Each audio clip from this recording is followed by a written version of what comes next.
Insegurança, culpa, sensação de insuficiência, medo do julgamento dos outros, uma necessidade de agradar constante. Quem aí se identificou? Bem-vindos ao nosso quadro No Divã, que virá o ar toda quarta, só que agora aqui no YouTube. E hoje eu vou te explicar como todas essas emoções e comportamentos podem ter sido desenvolvidos e te mostrar um caminho de como você pode modificá-los. Então assiste esse vídeo até o final. Mas antes, me siga nas redes sociais, se inscreva no canal, dê um like, ative as notificações e compartilhe esse vídeo com alguém. Primeiramente, vamos entender o que são as feridas emocionais. Elas são aquelas dores vividas no período da infância, no máximo na adolescência, período em que o nosso repertório emocional está se construindo e que de alguma forma acabaram desenvolvendo um certo trauma no nosso inconsciente, criando bloqueio ou limitações emocionais na nossa mente, refletindo nas nossas escolhas e comportamentos. Existem traumas que nos deixam uma cicatriz tão profunda que acabamos engatilhados a todo tempo.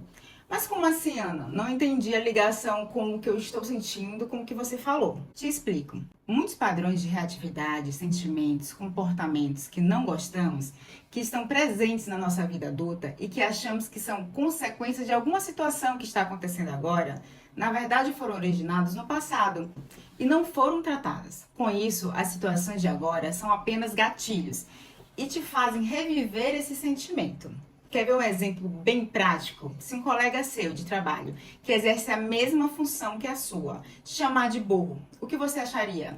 Uma pessoa bem resolvida iria achar que aquele colega estaria doido ou desrespeitoso, já que exerce a mesma função que a sua. Ou seja, não faz sentido, além dele saber que não é burro. Agora, se fosse alguém que tem algum trauma de infância com relação à sua inteligência e isso não foi resolvido e descarregado, permanecendo aí no seu sistema nervoso, essa pessoa iria ficar remoendo por dentro, se questionando ou até mesmo acreditando no que o colega disse e sofrendo por isso, mesmo sendo irracional. No caso, o insulto foi um gatilho para algo muito maior. Pois bem, entendido isso, hoje vamos falar de uma ferida emocional que pode ser extremamente difícil de identificar, que é a humilhação. Pois geralmente muitas pessoas chegam a achar que essas situações são apenas padrões de comportamento, que as incomodam, e é aí que mora o problema. O aparecimento dessa ferida emocional pode ocorrer no momento em que a criança sente que é uma vergonha para os pais. Seja por estar suja, por ser comparada às outras, pelos julgamentos que escuta de outras pessoas, nas críticas pesadas e na reprovação que muitos pais imprimem aí nos seus filhos. Essa situação faz com que a criança se sinta humilhada, envergonhada, como se ela não fosse boa o suficiente, que os outros são melhores do que ela. Lembrando aqui que estamos falando nesse momento da visão de uma criança, sem maturidade emocional ainda, que de maneira alguma estamos culpando os pais, tá? Afinal, diferentes pessoas podem passar pelas mesmas situações e serem afetadas por elas de formas totalmente distintas. Toda criança carrega a ferida da humilhação. A criança que vive a humilhação forjará para si a máscara do masoquista. Calma, gente, vamos entender melhor. No geral, a pessoa que desenvolve essa máscara procura a dor e a humilhação sem nem perceber. Ela se planeja para se machucar ou castigar antes que outro faça. Ela também faz de tudo para evitar sofrer e viver a dor associada à humilhação que sentiu no passado. Isso tudo de forma inconsciente. Com isso, está sempre se desdobrando para conseguir ser como os outros gostariam que ela fosse. Mas o que ela faz ou não faz, ou que tem ou que não tem, que desencadeia a sua ferida da humilhação. Quem sofre com essa ferida pode ter mais vergonha. E devemos esclarecer a diferença entre vergonha e culpa. Nos sentimos culpados quando julgamos errado algo que fizemos ou deixamos de fazer. E temos vergonha quando nos consideramos incorretos com relação ao que acabamos de fazer. O oposto da vergonha é o orgulho. A partir do momento em que uma pessoa não sente orgulho de si mesma, ela sente vergonha, acusa a si própria e é levada a querer se esconder. Uma pessoa pode se sentir culpada, por exemplo, poxa, comi muito e não fui para a academia. Acontece, mas amanhã irei. Sem ter vergonha. Mas não pode ter vergonha sem se sentir culpada. Por exemplo, como eu sou descontrolada, indisciplinada, não consigo nem ir à academia. Entenderam a diferença? Quem veste a máscara do masoquista se faz esquecer das suas necessidades para só pensar nas dos outros, sendo uma pessoa boa, generosa e sempre disposta a prestar favores, mesmo que além dos seus limites. Também dá um jeito de assumir as responsabilidades e os compromissos de quem parecem ter dificuldades em cumprir com seus deveres, e isso antes mesmo que lhe peçam algo. Faz de tudo para ser útil, para não se sentir humilhado, rebaixado. Assim, acaba sem a sua liberdade, que preza tanto. Uma característica comum é raramente se sentir reconhecido pelo que faz. Quantas mulheres masoquistas dizem que estão cheias de bancar a empregada e, embora se queixem, continuam a agir assim, pois não percebem que elas mesmas criam tais obrigações. Outro exemplo para ilustrar melhor é alguém dizendo: após 30 anos de bons serviços, a empresa me jogou na rua, feito lixo. Esse tipo de pessoa que se considera muito dedicada não se sente realmente reconhecida. E nesse caso, é fácil perceber o sentimento de humilhação exposto na frase. Uma pessoa não masoquista diria: após anos de serviço, eles me demitiram, sem usar o termo lixo, que é como ele se sente.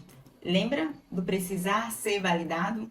Essa pessoa, apesar de ter trabalhado muitos anos na mesma empresa, o que demonstra que faz um bom trabalho, que ela é boa, se reduziu a lixo só porque foi mandado embora, por motivos que podem nem ter a ver diretamente com ela.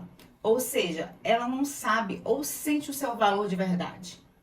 O masoquista tem dificuldade para exprimir suas reais necessidades e o que sente verdadeiramente.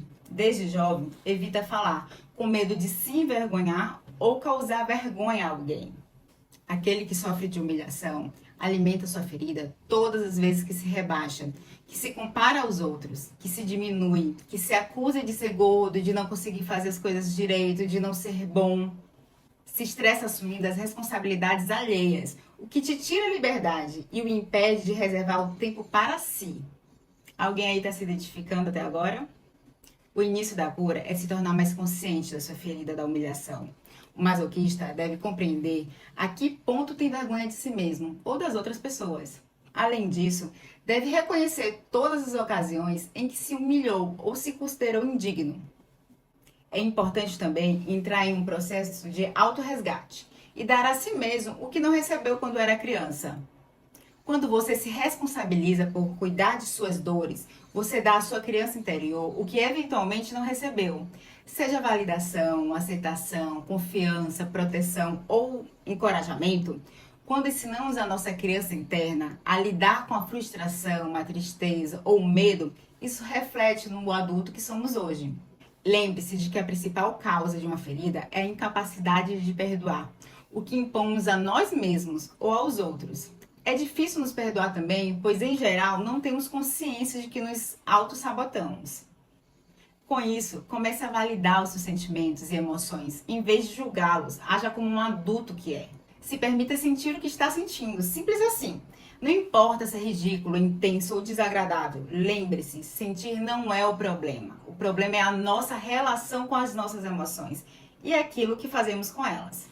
Aprenda a ser gentil consigo mesmo. É comum internalizarmos discursos mais autoritários, repressivos ou limitantes como forma de lidar com os desafios da vida. Desenvolva uma disciplina compassiva. Estar presente para as nossas necessidades não significa ser condescendente ou fazer só o que temos vontade. Significa antes acolher a sua frustração e ensinar a sua criança interna a adiar certas gratificações, mostrando-lhe que a resiliência emocional é como um músculo. Priorize a sua saúde mental e emocional, em vez de se preocupar em agradar a todos. Acredite, quase ninguém está realmente prestando atenção em você. E agradar a todos é uma missão impossível. Então coloque a sua felicidade em primeiro lugar. Quem gostar de você vai compreender. E aí, gostaram? Alguém aí se identificou com as características acima? Até a próxima semana.